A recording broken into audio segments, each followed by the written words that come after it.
వెనక్కి వద్దాం, ఒక్కొక్క బుక్ వెనక్కి రండి. ఫిలిప్పీలకు రాసిన పత్రిక 2వ అధ్యాయము 5వ వచనం నుంచి చదువుతాను. ఆయన దేవుని స్వరూపం కలిగిన వాడై ఉండి దేవునితో సమానముగా ఉండుట విడిచిపెట్టకూడని భాగ్యమని ఎంచుకొనలేదు గాని మనుష్యుని పోలికగా పుట్టి దాసుని రూపం ధరించుకొని తను తానే రిక్తునిగా చేసుకుని. ఇక్కడ ఆయన దేవుని స్వరూపము గలవాడు, మొట్టమొదటి పాయింట్, నెంబర్ 1. నెంబర్ 2, ఆయన దేవునితో సమానముగా ఉండుట విడిచిపెట్టకూడని భాగ్యమని ఎంచుకోనలేదు. ఇప్పుడు చూడండి, దేవునితో సమానము అనేటువంటి మాట చాలా ఇంపార్టెంట్ మాట. సమానము అంటే equal, equal, equal in quantity and equal in quality, equal in quantity and equal in quantity. So everything equal in number, equal in nature. So దేవుడితో సమానముగా ఉన్నాడంట. దేవునితో సమానము అనేటువంటి మాట ఈక్వల్ అంటే తండ్రిని ఇటువైపు పెడితే కుమారుడు ఇటువైపు ఉన్నాడు. సో వీళ్ళిద్దరూ సమానము, equal in number, equal in quantity, equal in nature, అన్నిట్లో సమానం వీళ్ళిద్దరు సమానము. ఆయన తండ్రి మహిమలో ఉన్నాడు, ఈయన కూడా మహిమలో ఉన్నాడు. తండ్రితో పాటు ఈయన కూడా మహిమలోనే ఉండిపోవాలని, దాన్ని విడిచిపెట్టకూడదు అని దాన్ని పట్టుకొని గట్టిగా అక్కడే కూర్చోలేదంట. ఆయన ఏం చేశాడు? దాన్ని విడిచిపెట్టడానికి ఇష్టపడ్డాడంట.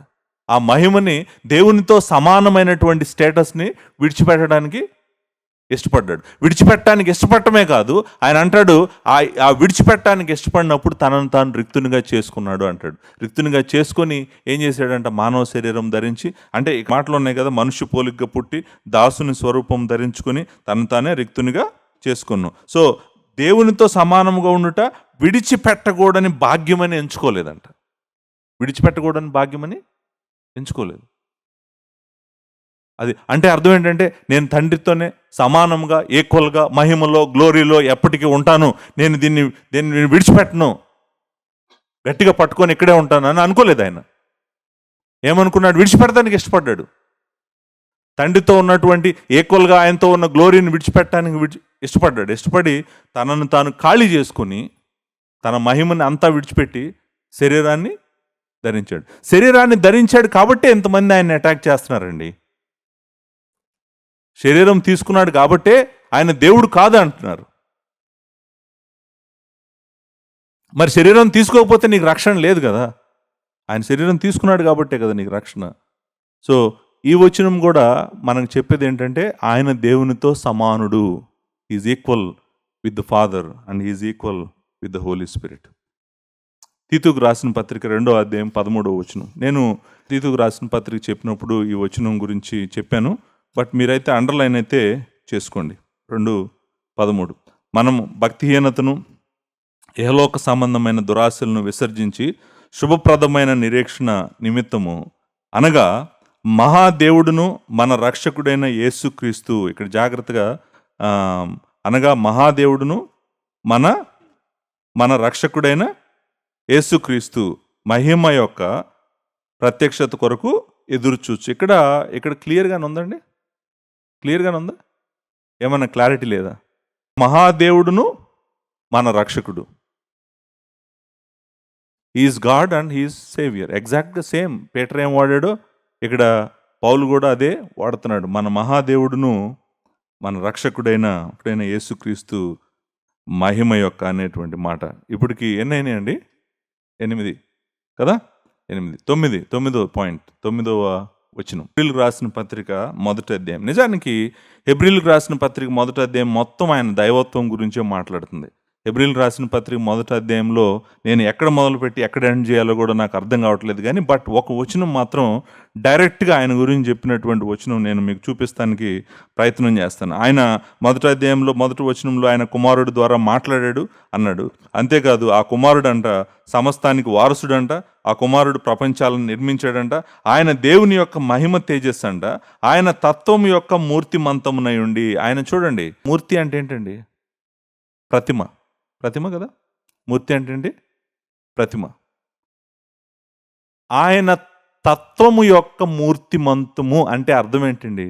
ఆయన తత్వము యొక్క మూర్తిమంతము అంటే అర్థం ఏంటి? ఆయన nature is the exact copy, exact imprint or exact copy or exact image of God himself. దాని అర్థం ఏంటంటే మూర్తిమంతుడు అంటే నేను చెప్పాను కదా ప్రతిమ విగ్రహము. కానీ ఈ ప్రతిమ దేని ప్రతిమ అంట? ఆయన తండ్రి యొక్క ప్రతిమ, ఆయన తండ్రి యొక్క కాపీ అనమాట. ఆయన ఎగ్జాక్ట్ కాపీ. జిరాక్స్ తీస్తే మనకు ఎలా ఉంటుందో దాన్ని మనము మూర్తిమంతము అనేటువంటి మాట వాడతాం అనమాట. ఆయన తత్వం యొక్క మూర్తిని ఇంగ్లీష్లో ఏముందండి? He is imprint of his nature. That is the correct. He is the exact imprint of his nature. అంటే అర్థం ఏంటంటే ఆయన స్వభావము, ఆయన తత్వము, దేవుడి స్వభావము, దేవుని తత్వము, దేవుని నేచర్ యొక్క కాపీ అంటే ఈయన. Is the copy, imprint or xerox or copy of the father. కానీ నేను చెప్పాలనుకున్న వచనం అది కాదు, నేను మీకు చూపించాలనుకున్న వచనం అది కాదు. బట్ అక్కడ ఉంది కాబట్టి నేను చదువుతున్నాను. అంటే నేను అంటుంది ఏంటంటే హెబ్రీయులకు రాసిన పత్రికలో మొత్తం లార్డ్ జీసస్ క్రైస్ట్ యొక్క డివినిటీ గురించి మాట్లాడుతుంది. నేను ఏ వచనం పిక్ చేయాలని చూస్తున్నప్పుడు నేను ఐ థింక్ మోస్ట్ ఇంపార్టెంట్ వచనం ఇక్కడ ఉంది. కింద ఉంది, రండి కిందకు వస్తే మనం చదువుతాం. 6వ వచనం నుంచి, మొదటి అధ్యాయం 6వ వచనం నుంచి చదువుతున్నాను. మరియు ఆయన భూలోకమునకు ఆది సంభూతిని మరలా రప్పించినప్పుడు దేవుని దూతలందరూ ఆయనకు నమస్కారము చేయవలనని చెప్పుచున్నాడు. ఆది సంభూతుడు అనేటువంటి మాట ఇక్కడ కొలోషియన్స్లో నేను చెప్పాను. ఆది సంభూతుడిని అక్కడ చూసాం మనం, 1:15 ఉంది ఆది సంభూతుడు. ఆది సంభూతుడు అంటే లార్డ్ దేవుని కుమారుడు భూలోకానికి మరలా రప్పించినప్పుడు దేవదూతలందరూ ఆయనకి ఏం చేయాలంట? నమస్కారము చేయాలంట.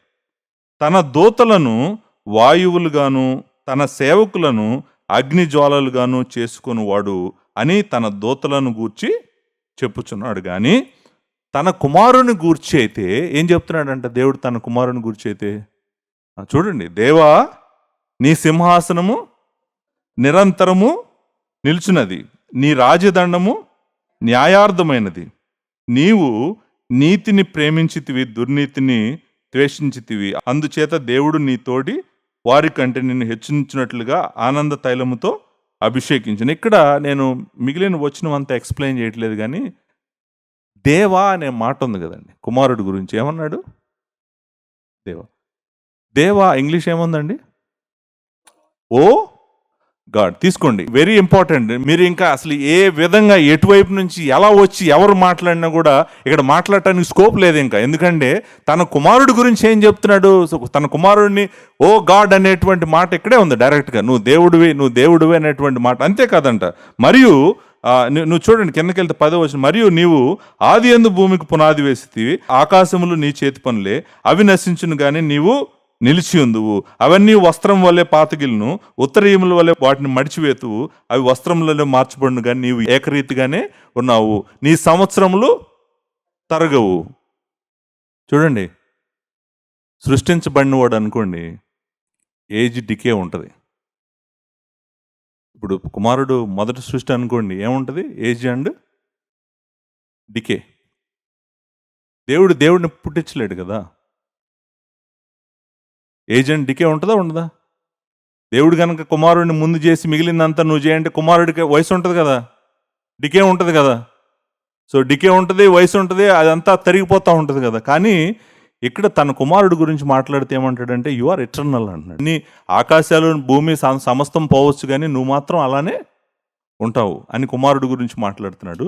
అంతేకాదు కుమారుడు గురించి ఏమంటున్నాడంటే నువ్వు దేవుడు అంటున్నాడు. దేవా అనే ఓ గాడ్ అనే మాట ఆల్రెడీ అక్కడ వాడటం జరిగింది. చూడండి, మనము యోహాను పర్స్పెక్టివ్ చూసాము, పాల్ పర్స్పెక్టివ్ చూసాము, తర్వాత పీటర్ పర్స్పెక్టివ్ చూసాము, ఇప్పుడు హెబ్రీయులకు రాసిన పత్రిక రాసిన ఆయన పర్స్పెక్టివ్ చూస్తున్నాం. సో ఇంతమంది అపోస్తులు ప్రవక్తలు మన ముందుకు తీసుకొచ్చి లార్డ్ జీసస్ క్రైస్ట్ని దేవుడు దేవుడు దేవుడు దేవుడు అని చెప్తుంటే మనము ఆయన దైవత్వాన్ని ప్రశ్నించామనుకోండి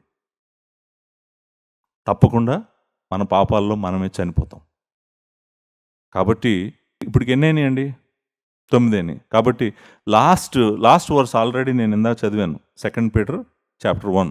పేతురు రాసిన 2వ పత్రికలో మొదటి వచనంలో చదివాం కదా, మొదటి అధ్యాయం మొదటి వచనంలో మన దేవుడును రక్షకుడైన యేసుక్రీస్తు యొక్క నీతిని బట్టి ఆ మాట ఉంది కదండి. సో లాస్ట్ 10th వర్సు మీరు 2 Peter chapter 2 chapter 1 verse 1 note చేసుకోండి. నేను దీన్ని ఎక్స్ప్లెయిన్ చేయట్లేదు, బట్ మీరు గుర్తుపెట్టుకోండి, రక్షకుడగు యెహోవాను నేనే, నేను తప్ప ఇంకొక రక్షకుడు లేడు.